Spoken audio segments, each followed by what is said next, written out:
Call this Brown County Commission meeting to order. We'll start with the pledge. Commissioner Weiss, would you lead us to the pledge, please? I pledge allegiance to the flag of the United States of America and to the republic for which it stands, one nation under God, indivisible, with liberty and justice for all. Good morning. First item, approve the agenda. Move. Second. Moved by Weiss, second by Gage. Approve the agenda, all in favor? Aye. Opposed? Motion carries. We will now have opportunity for public comment. Keep in mind it'll be up to 3 minutes if each of you have a comment. Do we have anything at this time? Mr. Bosley? Well, how's it going, man? It's been a while. Just like to thank you guys for putting the time in and going through all this pipeline stuff with that ordinance. It shows how important that stuff really was, because Brown County was a pretty big factor in what happened out there Monday. And it's definitely no time to just kick back and think that this is over with by any means, but I just personally wanted to thank you and thank our representatives for, I mean, it was pretty important, and I hope other counties can see how important that was, because these guys aren't just gonna go away, we know that. And maybe now's the time to start thinking about some of them other things. You know, we talked about moratorium, stuff like that.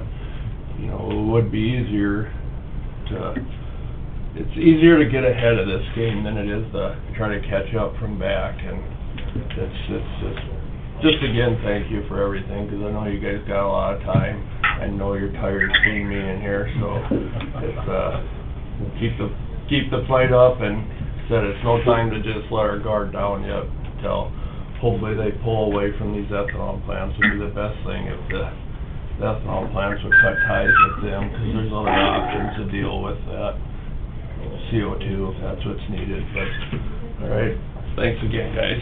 Thank you. Thank you. Thank you, Mr. Chairman. Yes. Commissioners, how are you guys this morning?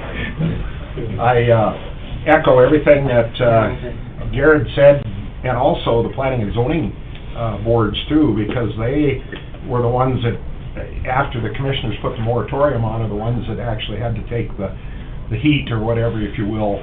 And I don't think that, just like Jared said too, this hasn't stopped here. I mean, as what we see going on in North Dakota right now, they simply push the reset button and they're going to take another run at it. And I look for either one of two things to happen. If the commissioners haven't already had pressure from Summit Carbon Solutions to do something with the ordinance, it surprises me that they wouldn't have, or they'll simply try to come up with another route, which would probably be Falk and up along the west side of the three counties that basically put a stall to this thing.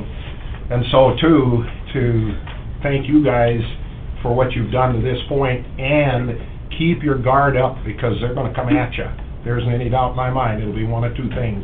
They simply press the reset button and they'll take another run at it. So thank you. Okay. Any of you guys out online that have phoned in, if you guys could mute your phones unless you have a comment, please. Thank you, Mr. Chairman and Commission. Again, echoing everything, but I'll tell you how important the ordinance was, and thank you for Scott and the Planning and Zoning Commission. Friday night, before the hearing, we got an email, or our attorney did, at 5 o'clock to get names of landowners that would not, or that would sign the 1,500-foot setback. We went a different direction and got names that would not go along with the pipeline or within the 1,500-foot setback. We were able to deliver 11 landowners and 7 adjoining landowners that fell within the 1,500-foot setback Monday morning, which I think surprised everybody, because we didn't get it till 5 o'clock Friday night. But Kristen Edwards, the attorney for PUC, specifically asked for Brown County, and she referenced that in her testimony on Monday morning, Brown County. So I think accolades to everyone in Brown County, because it was very important for the attorney to point Brown County out, and I think one of it was that setback has been in place for quite a while, but didn't mention any other county except Brown County. So thank you, and thanks Planning and Zoning. Thank you.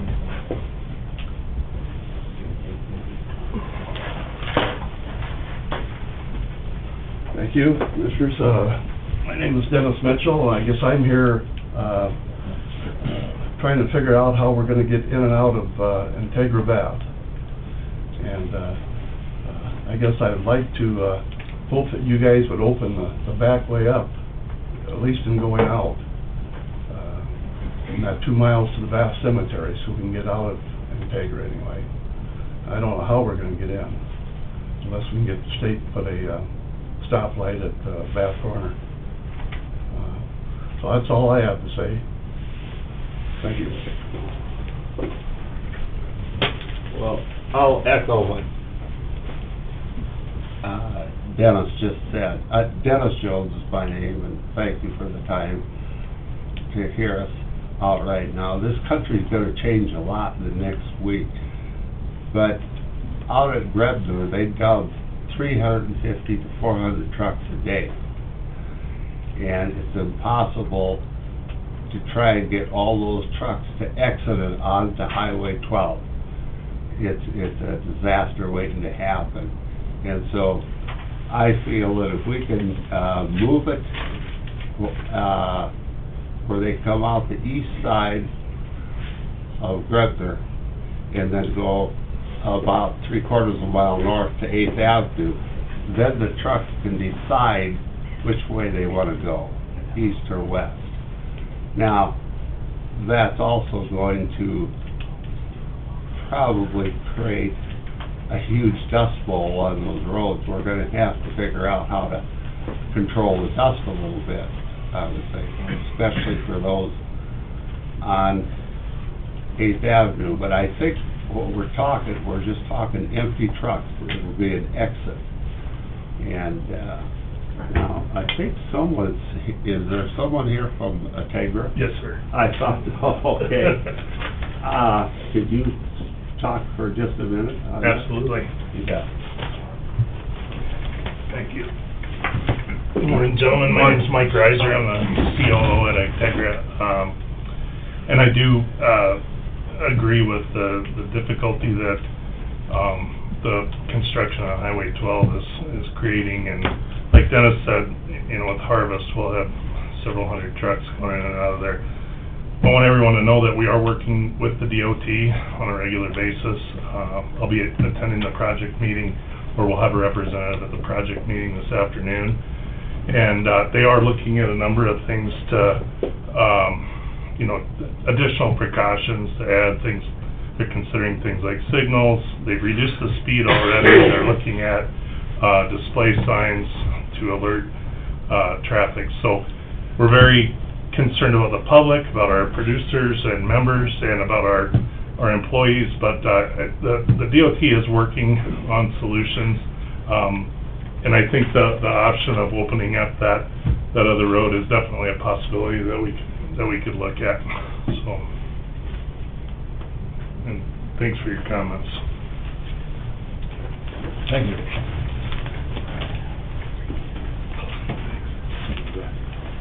Anything else?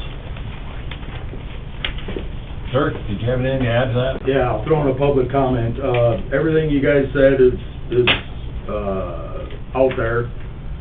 I'll add in that I've been communicating with them, and they know that is an option. You have to understand one thing though, the county didn't create the project out there. The county didn't do any of this. And there has been one exception where we let them use that road, and that was for Myers, because the construction project, they only had one way out, and that was a permitted activity. I'm not discounting anything you guys are saying. We're hauling our trucks in front of that project too. I know it's not super. Right. I do have a little heartburn with a state project costing the county anything, when we're always getting the leftovers and everything else. So, You know, that's probably a couple $100,000 worth of repairs to run even the empty trucks, because the first thing that's gonna happen, the first guy that goes through there, and I'll, right here and print it, Scotty and everybody, the road is not fit for trucks, that's why it's been posted since 2002. Yeah. So this isn't something where about the fourth truck that goes through there and it's stuck and someone's gonna call over to the highway department and we're gonna say, sorry, we're still trying to clean up our shit up at Elm Lake, okay? So, sorry I swore, fire me, whatever, but, so, all those things are on the table, I understand, and I know you're gonna come back with the safety thing and all that, but you have to understand from our, at least from my perspective, that's a state project. They know how I am with using the county roads to subsidize the state, and, they'll communicate with me if we get to that point, and then I'll let these guys know. So, that's kinda where I'm at with it. If you guys have anything, you can redirect me if you want, but that's kinda where I'm at with it. What? Are you going to this meeting? Maybe now. We'll see how the rest of this meeting goes.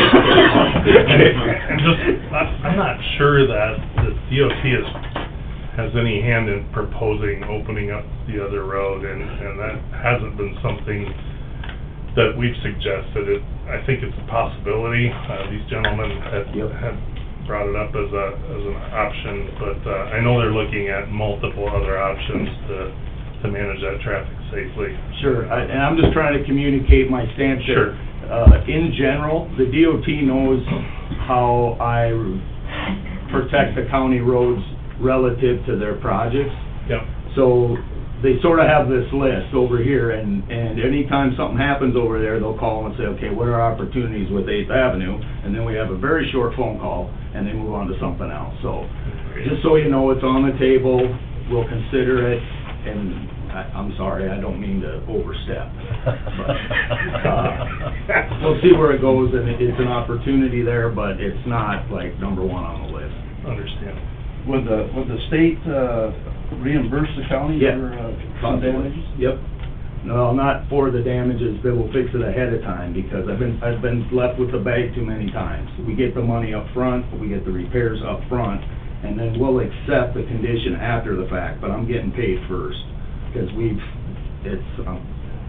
the thing with the state, they're trying really hard, and it's really good, and we got a bunch of free money from the feds, but we're always trying to pinch and milk and get every little penny here and there out of them. We keep working hard, Carl, but, Yes, sir.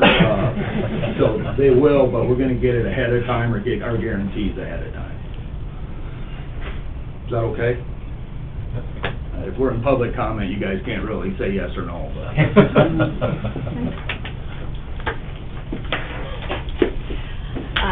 Good morning, Commissioners.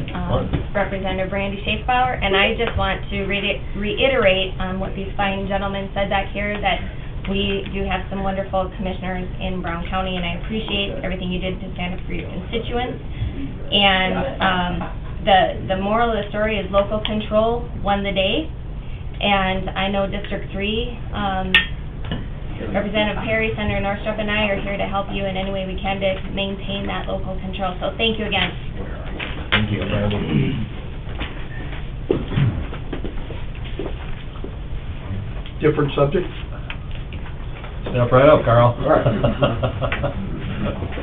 My name is Carl Perry, and I'm House Representative, District 3, and mine is really simple, and that is, I think that we should commend the Exchange Club of Aberdeen for September 17th, putting the flags up in the community for Constitution Day, and on the 18th, which was Monday, Northern State University, Professor Rick Dice, he had Constitution Day at Northern State University. George Washington said, "The Constitution is the guide which I will never abandon." And Warren Burger said, "The Declaration of Independence was the promise, the Constitution was the fulfillment." And a lot of times we take things for granted like America, and we take things for granted like the Brown County Commission. We have some great things in America, and this is a great commission. Thank you. Thanks, Carl. Thank you. Thanks.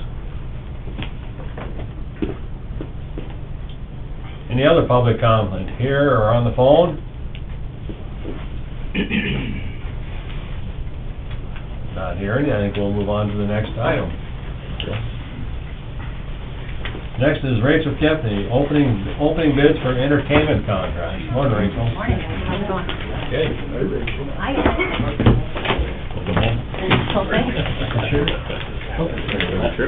Yeah, it was really good. How long were you gone for? We left on, we got there at midnight on Friday night, and we came back on Wednesday. Drove those kids to everything they could ever see in Washington DC. They're probably dreading ever going back. There's always next year. That's right. Notice is hereby given that sealed bids will be received in the chambers of the Brown County Board of Commissioners at the Brown County Courthouse Annex, 25 Market Street, Suite 1, Aberdeen, South Dakota, until the hour 8:45 on September 19, 2023. At said time and place, all bids will be publicly opened, read, and considered by the Brown County Board of Commissioners for project entertainment consulting and buying services for the Grandstand Entertainment for the years 2024, 2025, and 2026 at the Brown County Fair located at the Brown County Fairgrounds. If you remember when we talked a few weeks ago, biggest things we're looking for with these proposals is artist acquisition, routing, things of that nature that can get us bigger names on a budget that we have.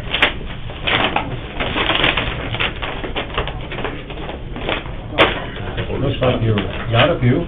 Yeah. Anytime we get more than one, that's good. First one, it says on the front, Hooked Up Entertainment, Mandan, North Dakota.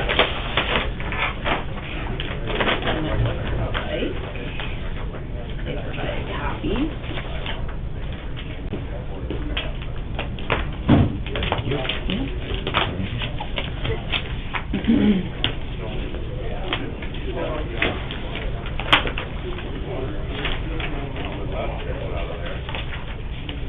Like they've got quite a bit of information we can read through. Band sheets, day of show, what they use. Owner, Mr. Johansson. Looks like some samples of other places that they've done work.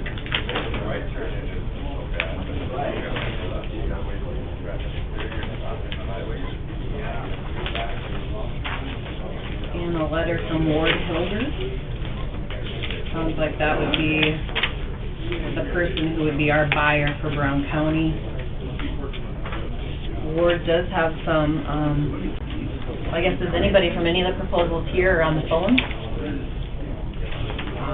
Ward has been involved at the Brown County Fair through the rodeo stuff, so he is familiar with the venue.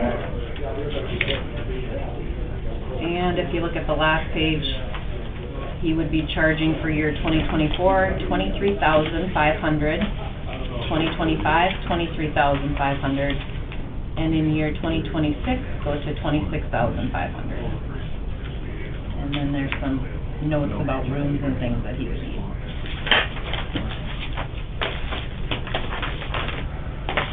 Second one, Pepper Entertainment.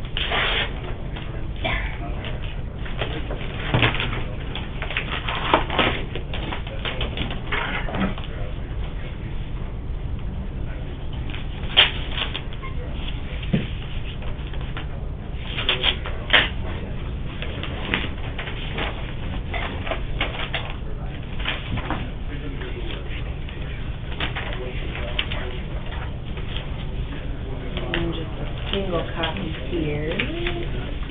We've got information, overview, artist portfolio of who they've dealt with, talent buying, their executive teams, and whatnot. And Pepper Entertainment's proposal includes sum for services in 2024, 8% of the total talent fees, capped at $30,000 annually, 9% in 2025, also capped at $30,000, and some for service fees in 2026, 10% of the total talent fees capped at $30,000. Take a look at those.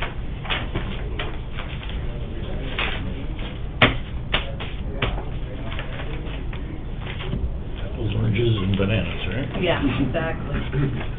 And that was one thing we kind of talked about, is whether to go with a per ticket, you know, we win, you win type of thing. It's a little tougher to budget for, but, Where were they out of, Pepper?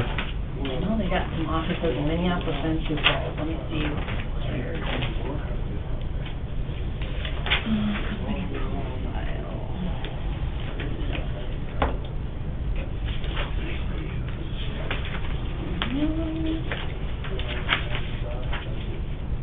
This one is, Sioux Falls address. Okay.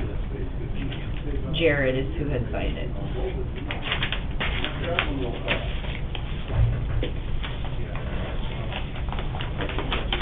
Third proposal comes from Monument Talent.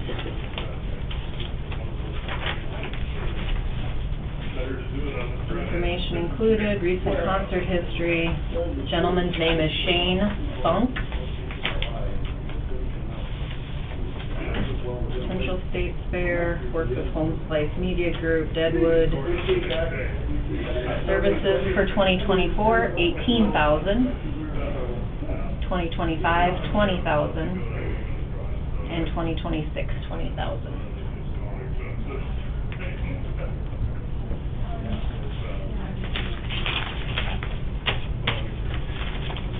Fourth proposal comes to us from Nesty Live, a Live Nation company. Introduction to the company, long-term growth, staff and resumes. Gil Cunningham, President, Fran Romeo, Talent Buyer, Lisa Romeo, Administrative Assistant. Technical approach, some information to read through. Sum for 2024 would be $28,000, 2025 would be $29,000, and 2026 would be $30,000, plus one hotel room for the on-site rep.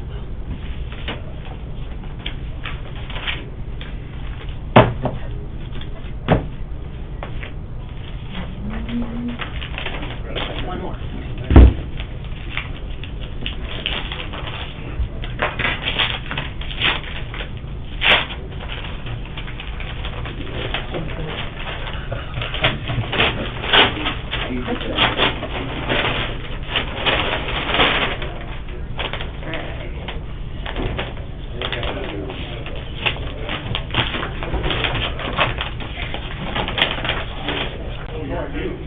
Number 5, Romeo Entertainment Group out of Nashville. They've included company overview, background and experience, approach methodology, key personnel, talent buying, contract, Mark Graham, Michelle Romeo, Carly Dibble, Jenny Fitzpatrick, their attorney, trends and market analysis included, references and past performances, artists they worked with,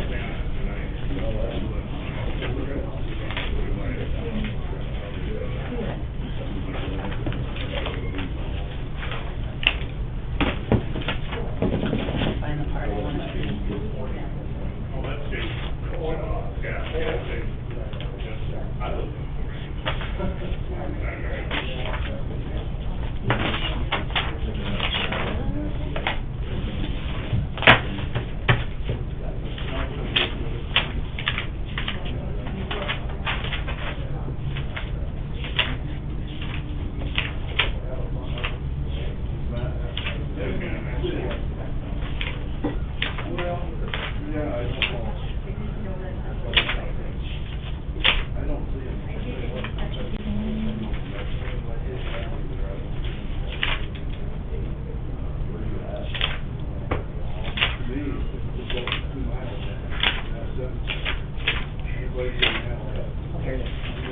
Top proposal. So Romeo Entertainment gives 2 options. Option 1, sum for services in 24 would be $31,000 plus $500 per day for service rep plus expenses.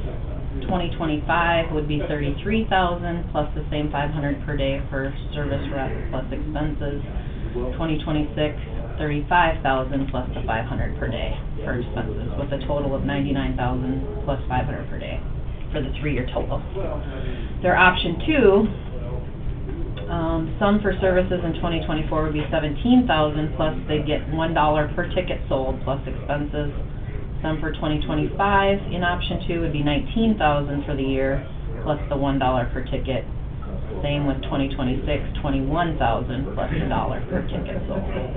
for a total of $57,000 up front, plus they get $1 for every ticket sold, plus their expenses.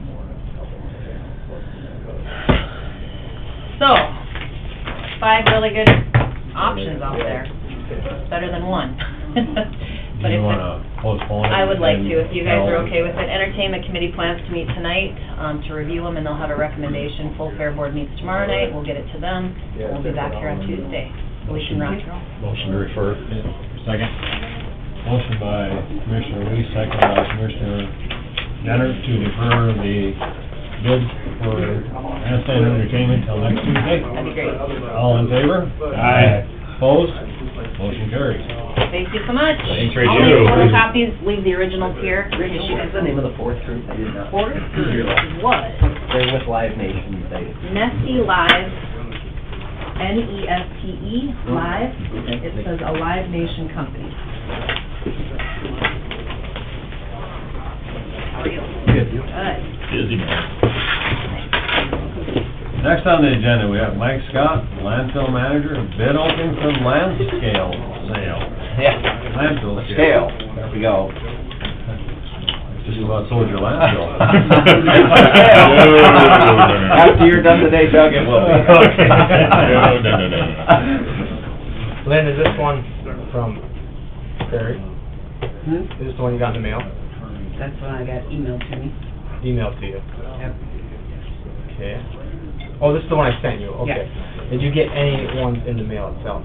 The bids are inside the... Okay, oh, they're both inside. Okay, makes sense now. Envelope Should've inside. been two. Envelope inside the envelope. Alright. Mike, you want to read the... Okay, we've got the Brown County landfill, Brown County, South Dakota truck scale replacement. The Brown County Board of Commissioners will receive sealed bids for their landfill truck scale replacement project until Tuesday, September 19th, 2023, until 8:45 a.m. in the Commissioner Chambers in the Brown County Courthouse, located 25 Market Street, Aberdeen. Sealed bids may be sent to the Brown County Auditor at 25 Market Street prior to the letting or hand-delivered at the address stated above immediately preceding the bid opening. Received sealed bids will be publicly opened and read aloud at the Brown County Commissioner Chambers at the above-mentioned time. We've got 2 bids, one from Webster Scale and the other one's from Prairie Scale. There's an opener. So we'll open Prairie Scale System Inc. first from Horace, North Dakota.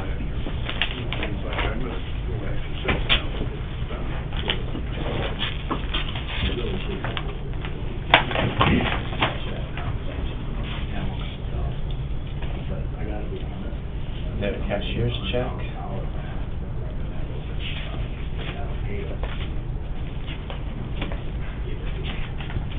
No, but I mean, I'm not equal.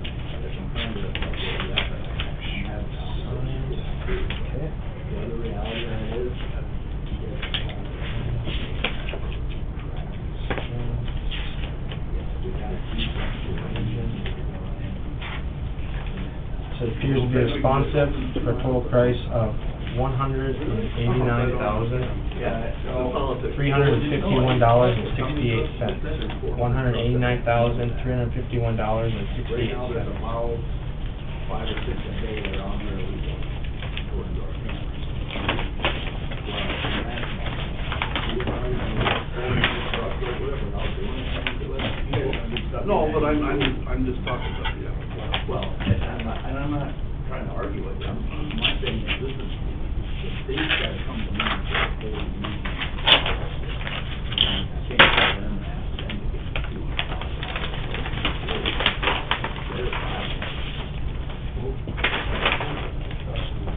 This is from Webster Webster Scale Inc. out of Webster, South Dakota.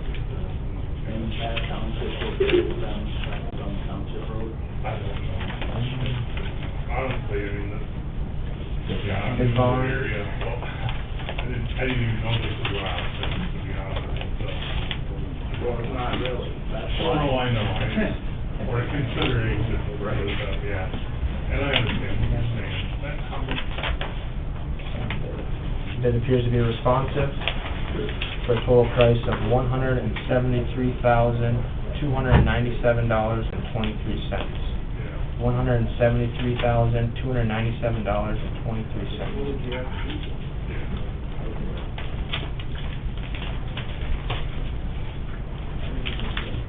the two. Those are the two. Did you review those We yet do. this morning, or you want till next week? I would probably put it on the agenda for Next week. for a recommendation for award. Move. Second. Moved by Weiss, second by Gage to defer until the meeting of next Tuesday to accept the bid for the landfill scale. All in favor? Aye. Opposed? Motion carries.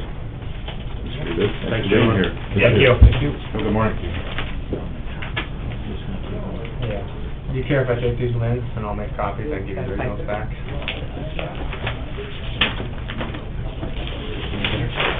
All right. Thank you. Good. Have a good day. Yep. Yeah, I am. Still in We'll see you at We'll one. see you at 1. Come early. Okay. In the hallway. Okay, yep. Is there lunch? Today? No. Well then. Well, if you were interested, Mike, I'll buy you lunch if you wanna go out there and do it, but I'll buy your lunch. It's easy. We're counting on you, Doug. Thank you. They're not that tough to throw. Okay, next on the agenda, we have the second reading of possible adoption ordinance 255, amending portions of the Title IV zoning. Lynn, which one is this? This is Title IV zoning, notice of hearing of the Brown County Commission regarding amendment to Brown County Ordinance Title IV, amending portions of Title IV zoning, chapters 4.14 Highway Commercial Districts and chapter 4.15 Light Industrial Districts.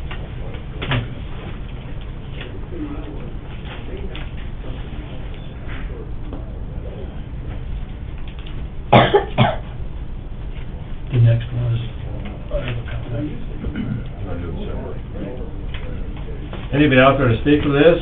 If not, I would entertain a motion to adopt the ordinance 255, amending portions of Title IV zoning. So moved. Second. Moved by Commissioner Dennett, second by Commissioner Gage. All in favor? Aye. Opposed? Motion carries. Next, we have the first reading ordinance 256, amend portions of Title IV zoning and additional for solar energy systems. So I just have a comment on that. In that ordinance portion, some outdoor storage of batteries with a berm was typed in the indoor portion. The two paragraphs are adjacent to each other, and I just want to change that verbiage to put it back to it'd be outdoor storage if they had old batteries and stuff with them, and then have a berm around it for containment. And it's still gonna say the same thing, it's just, I'm gonna change that portion. And that'll be done for the second reading. If that's okay with the commission. Okay, I read through it, and I didn't think of it at the time. Does that include any kind of a liner or anything, or it's just... It was just a berm for containment. Okay. If you want a liner, we can add that. Not sure what the engineering implications might be, or depends on how extensive it is. A lot of them tie in directly, you know, in electricity leads, but you never know what they're gonna do in the future, you know, with the improvements in batteries and things that we're having going on, so.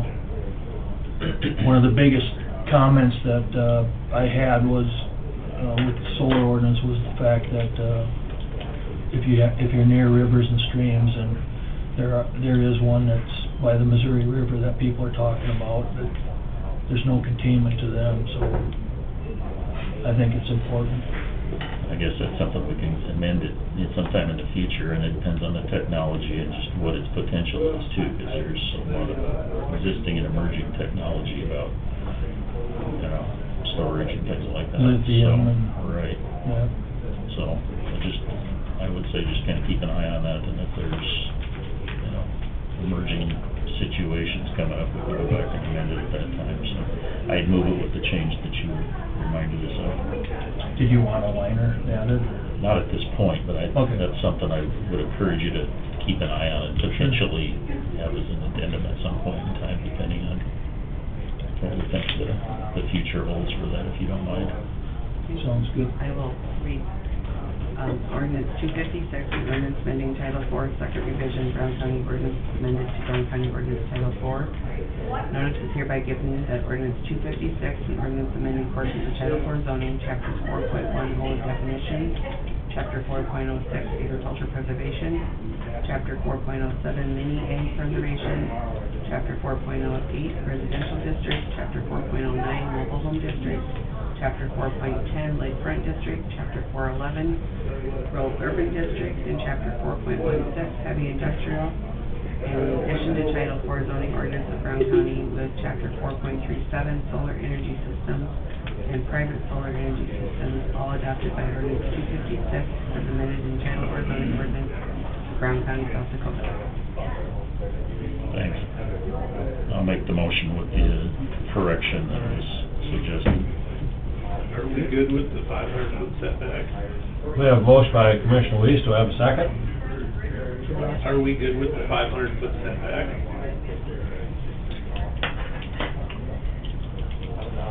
I guess, storage like that, I don't know. I guess, you know, to me, the 500-foot setback's probably all right. If you had a liner, but if you don't have a liner, maybe 500 isn't, so there again, we're going back to the liner thing. If those batteries happen to leak, is 500 feet enough? It depends on the solar system that's installed and how much battery they have, as far as the containment, but, you talking about 500-foot setback from? I just glanced through it, but my impression from the earlier readings of it was similar to our CAFOs or our pipeline ordinance, in that the same justification is there for future development. So should be 15, be consistent? Well, it goes That up- was my thought on my first reading. We've got different setbacks for CAFOs depending on the concentration and so forth, and I wouldn't be surprised, but maybe that's something we want to consider going forward. At this point, like I said, I'm expecting we're probably going to make some amendments to this at some point in the future, but I think it's important to get something on the board. It's reasonable at this point in time, so I appreciate your point with that, but I'm not so sure it might not be something that's staged, depending on the scope and that type of thing, as we learn more about what some of the things that are being proposed and being built out there, so I think that's a valid point. Like I said, at this point, I think it's important for us to get something on the board, and we can go back and modify it as we go.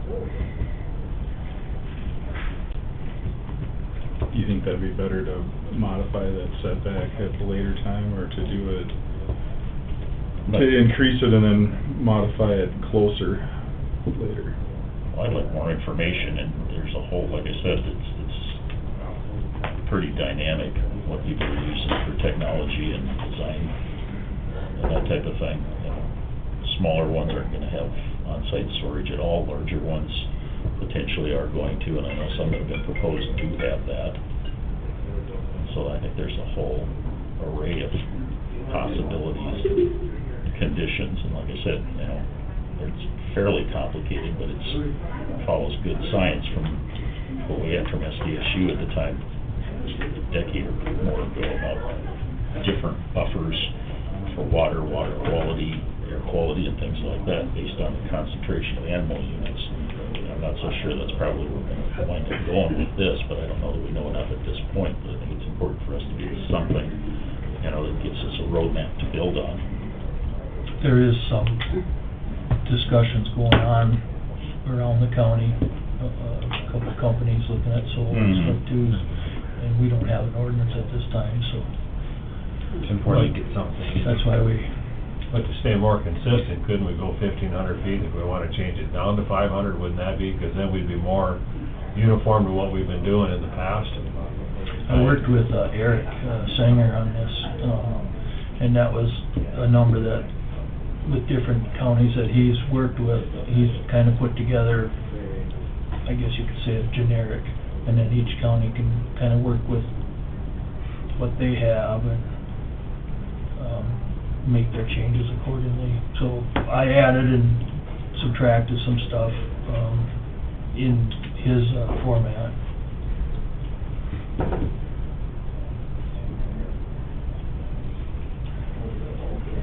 We have a motion by Commissioner Weiss to accept the first reading as was presented. Do I have a second?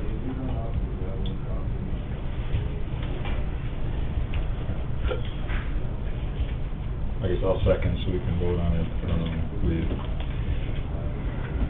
Second by Commissioner Gage, or Gage. All in favor? Aye. Opposed? Nay. We'll continue to learn more. Yeah. And as you get information on that, feel free to share it with us as well. So, can we look into possibly maybe moving that back up to 15 then, here in the near future? I do think it's important to have something on the books, because it's coming, and to have nothing is not Right. where we wanna be, but I'd probably be more comfortable at 15. I'll try to look at some other counties and what they did, with larger cities And then and, we got the first reading, we can amend to the... And it's justification.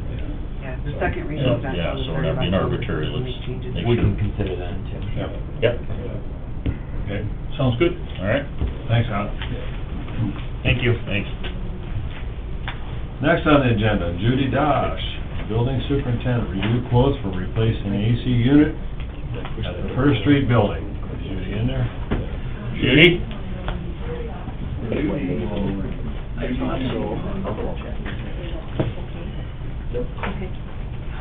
Good morning. Morning. Morning. You can leave that open. I don't know, they're still talking about roads. Well, if they behave themselves, I guess that's the law, if they are. Good morning. Bless you. Sorry. Got it. Okay. Bless you too.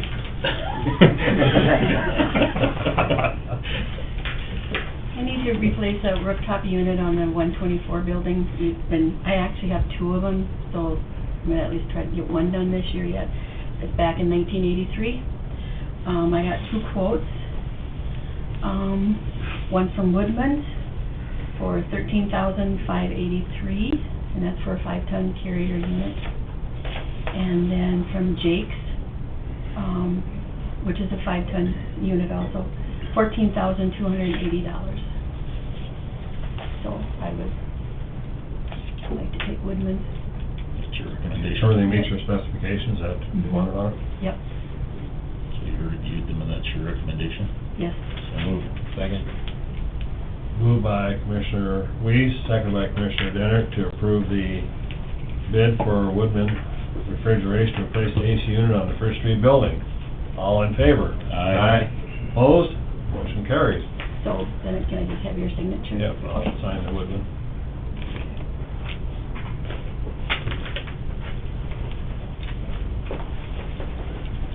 We didn't spend enough money yet this week.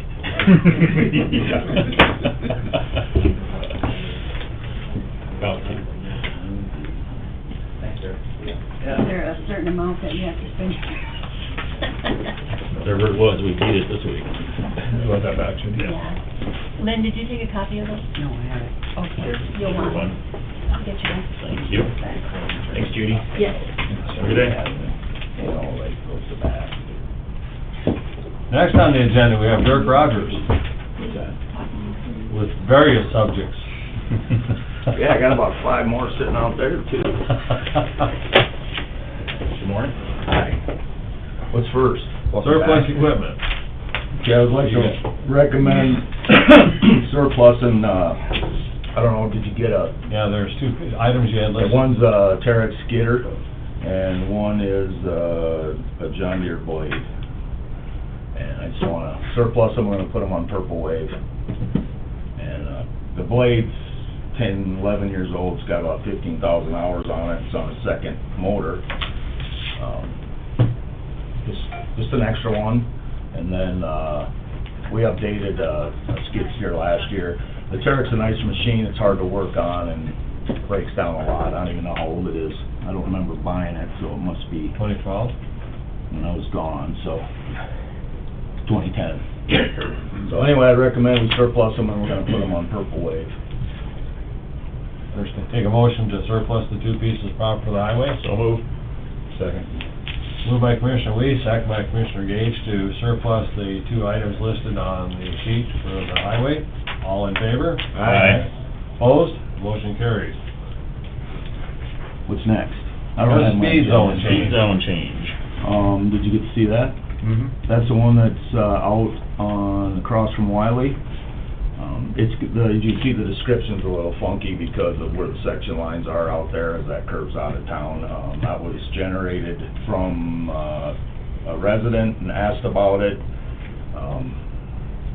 You know, I'm almost always in favor of lowering them. We seem to be doing it every week, so I don't wanna get in the habit of it just being, oh golly, this car came by too fast, we're gonna lower the speed limit, but, these are reasonable, and that's in an area with those 2 curves. I don't know how you make those 2 curves and are going any too fast anyway, but, so I would recommend that we amend the speed zone, resolution to include that change on County Road 15. And that's going down to what mileage?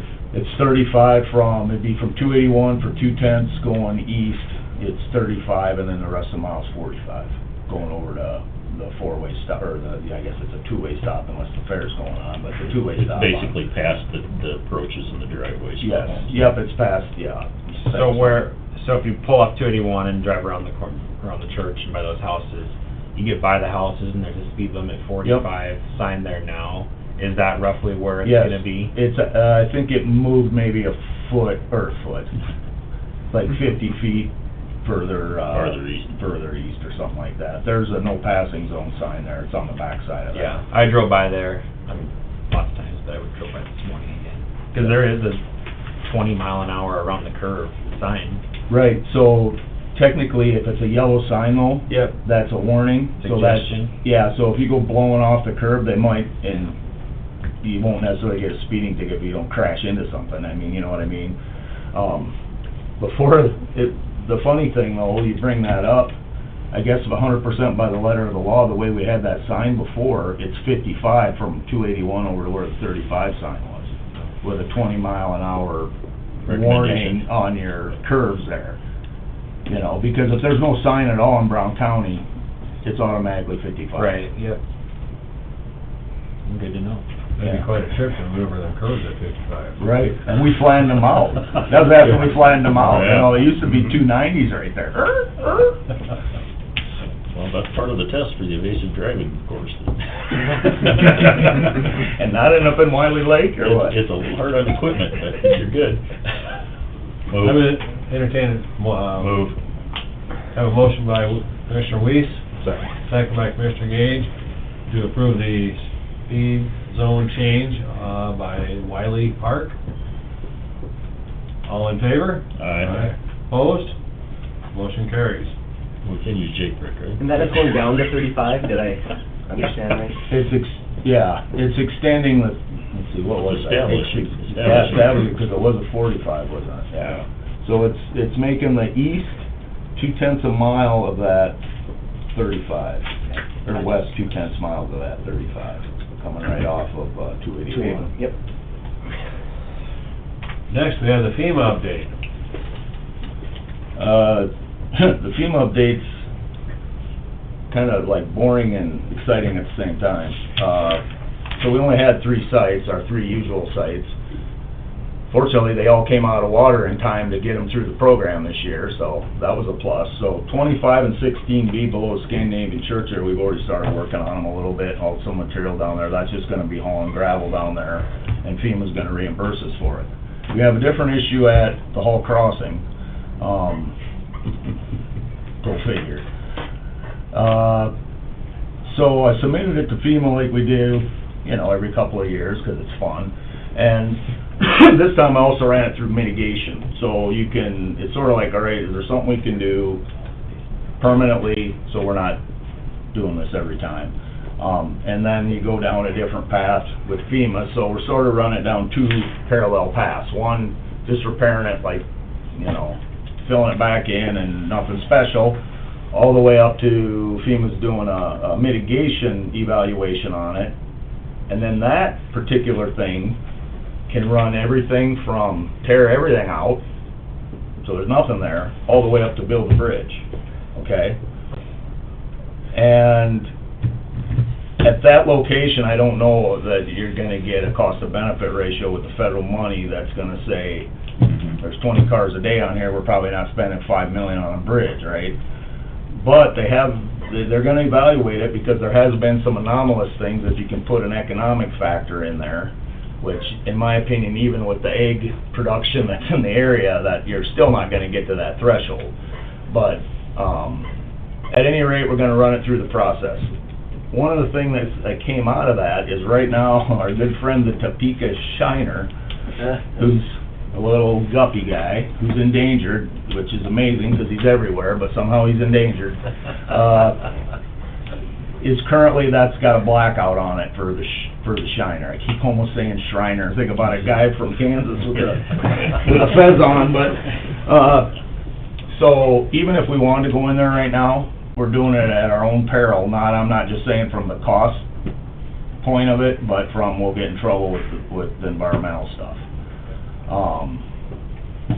So we're kind of just dead in the water right there for now.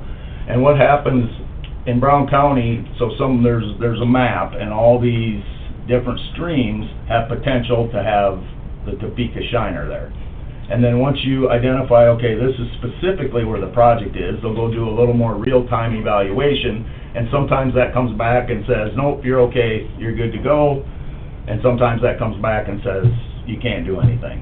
So right now, we can't do anything with it. So I know that's not gonna be the favorable answer for some folks that like to have that open, but, it's just gonna sit there for right now until I get some communication back from FEMA about what we can do there.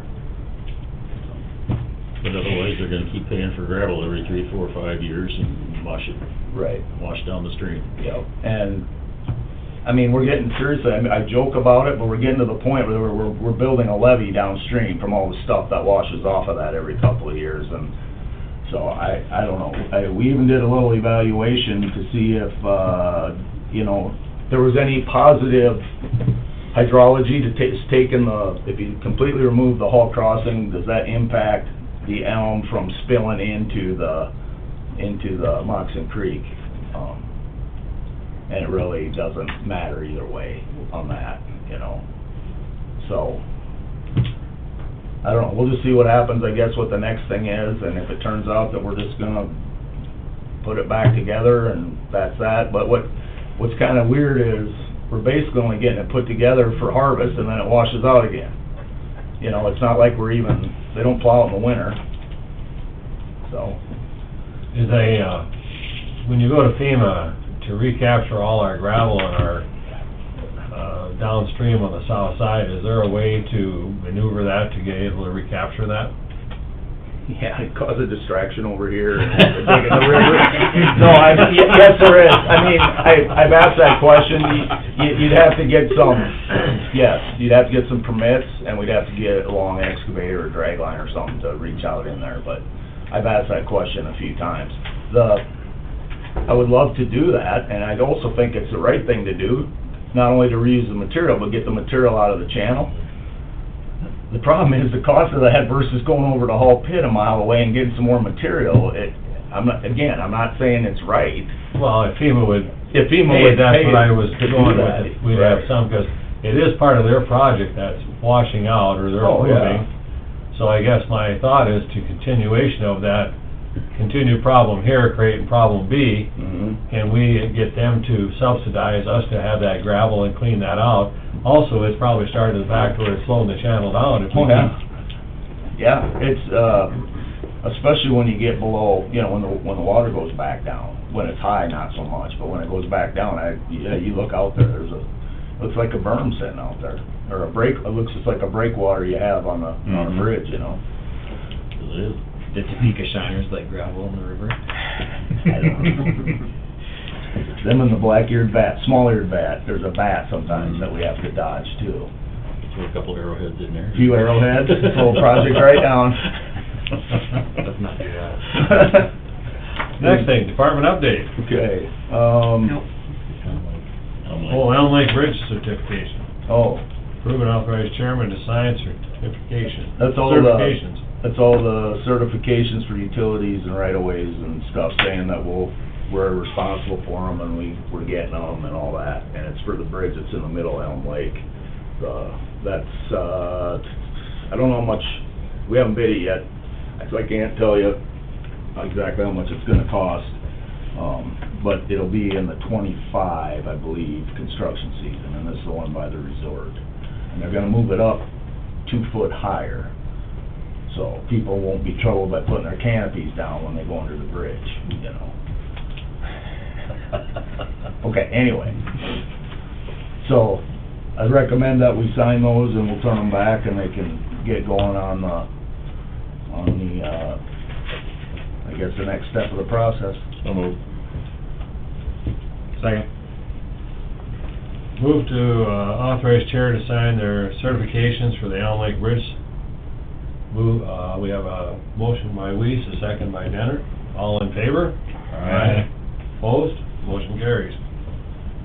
Now we have department updates. Yeah, this is just what we've got still going on. Right now, we're milling on Road 16 up there by the bridge. There'll be about 3 miles of that that's gonna stay gravel through the winter. And then north of there, we have 6 miles of paving yet to do. We're gonna start on next week.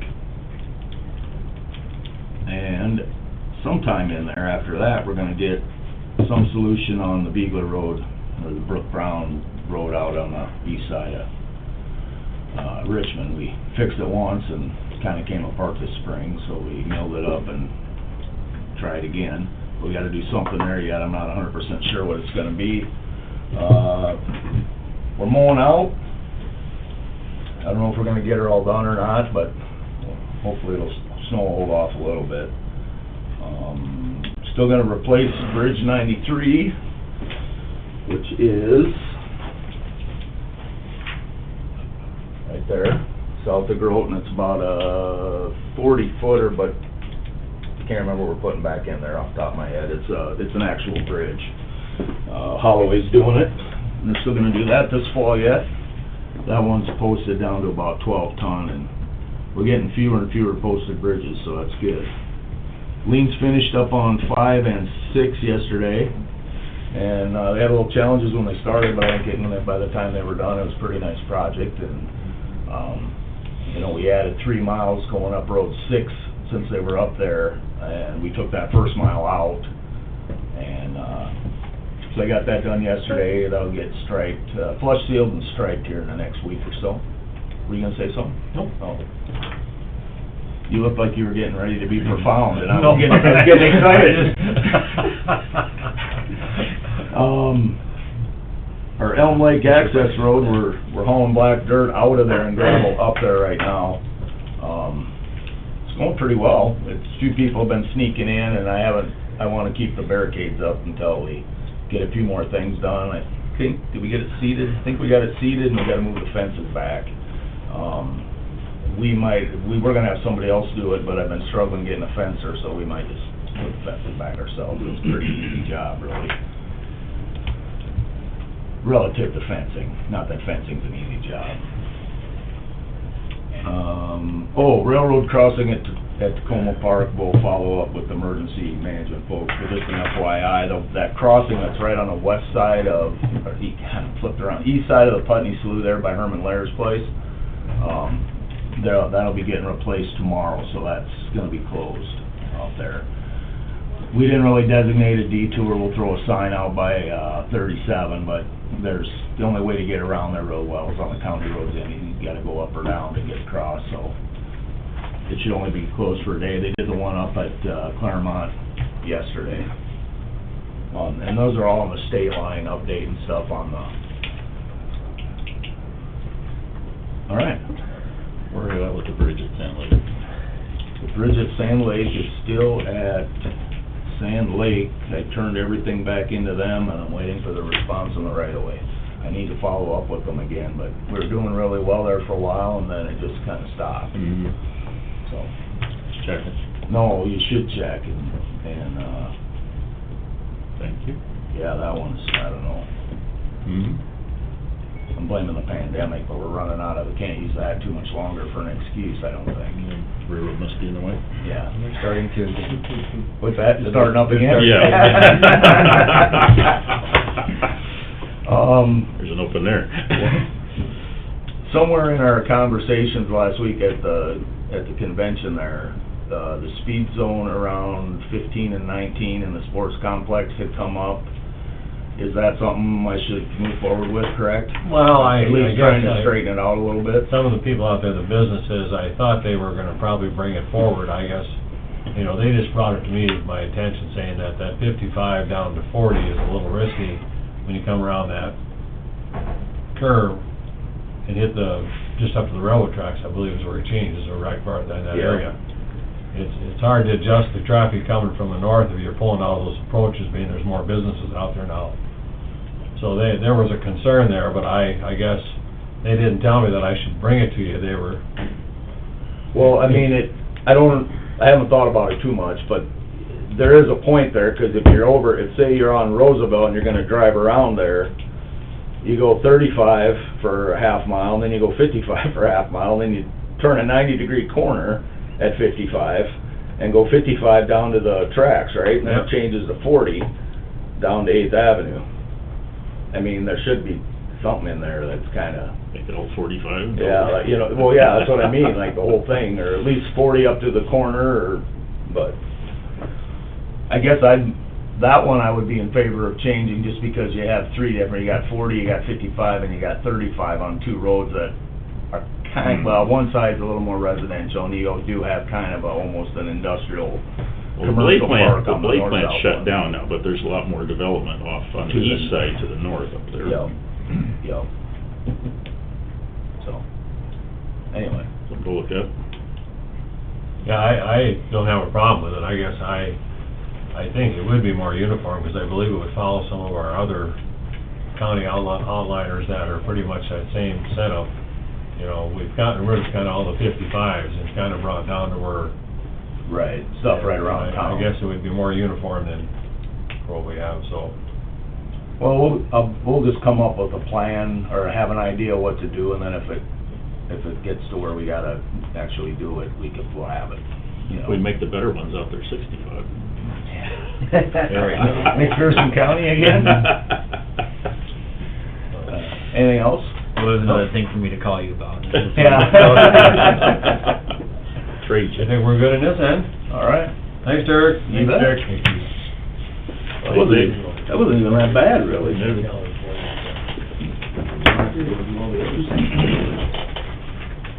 Hey, Brandy. Next, we'll move on to the consent calendar. Approval of the general meeting minutes from September 5th. Second. Moved by Weiss, second by Dennert. All in favor? Aye. Opposed? Motion carries. Claims and payroll. Move. Second. Moved by Dennert, second by Gage, to approve claims and payroll. All in favor? Aye. Opposed? Motion carries. Big one. HR reports. Move. Moved by Weiss, second by Gage. All in favor? Aye. Opposed? Motion carries. Landfill tonnage report for August. Move. Second. Moved by Gage, second by Weiss, to approve the landfill tonnage report for August. All in favor? Aye. Opposed? Motion carries. Leases. Move. Second. Moved by Dennert, second by Weiss, to approve the leases. All in favor? Aye. Opposed? Motion carries. Travel request. Move. Second. Moved by Gage, second by Weiss, to approve the travel request. All in favor? Aye. Opposed? Motion carries. Claim assignment. Move. Second. Moved by Weiss, second by Dennert, to approve the claim assignments. All in favor? Aye. Opposed? Motion carries. Auditor's report for accounts for July 23rd. Move. Second. Moved by Weiss, second by Gage, to approve the auditor's report. All in favor? Aye. Opposed? Motion carries. We've had a request to go into exec for personnel.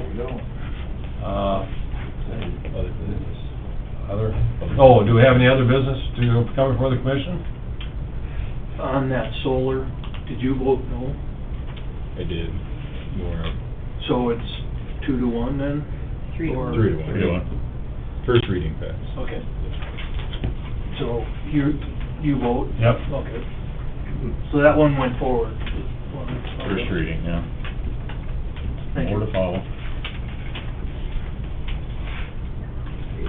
Ross, did you have anything for exec? Yeah, I can do it quickly. Okay.